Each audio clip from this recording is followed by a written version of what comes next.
The exploitation menu of Stream allows to visualize easily and clearly the data gathered from all the agardio.manager devices. Firstly, you have access to the global indicators which provide you the trends according to the energy consumption, energy sources, carbon footprint, and electrical efficiency class for your building.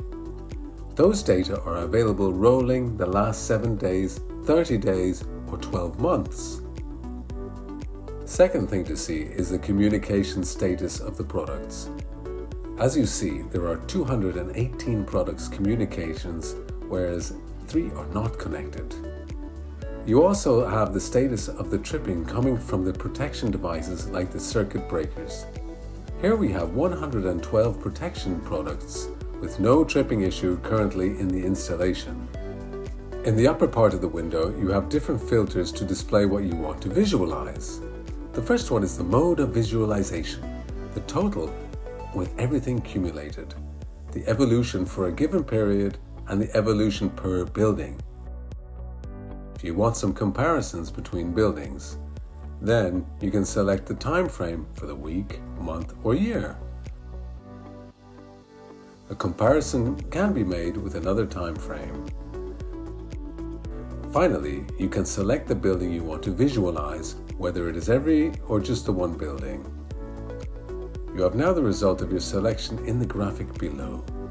In this example, we have the total energy consumption per usage compared between July and August 2021 for all usages. The second possibility is to visualize the energy consumption per zone category. The settings remain the same and you can compare the consumption of the workshops at all other zones.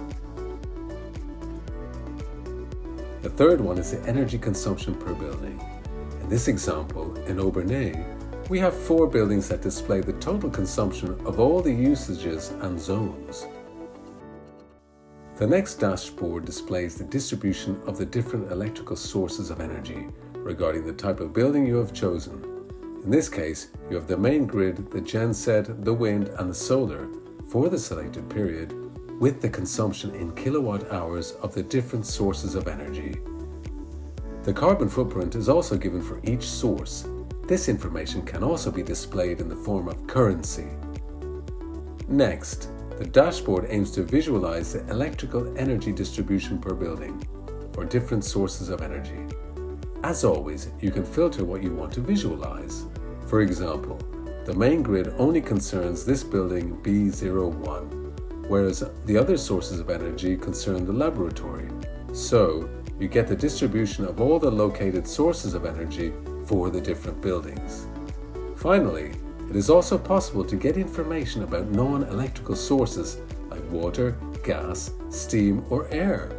All of these can be displayed on a specific dashboard.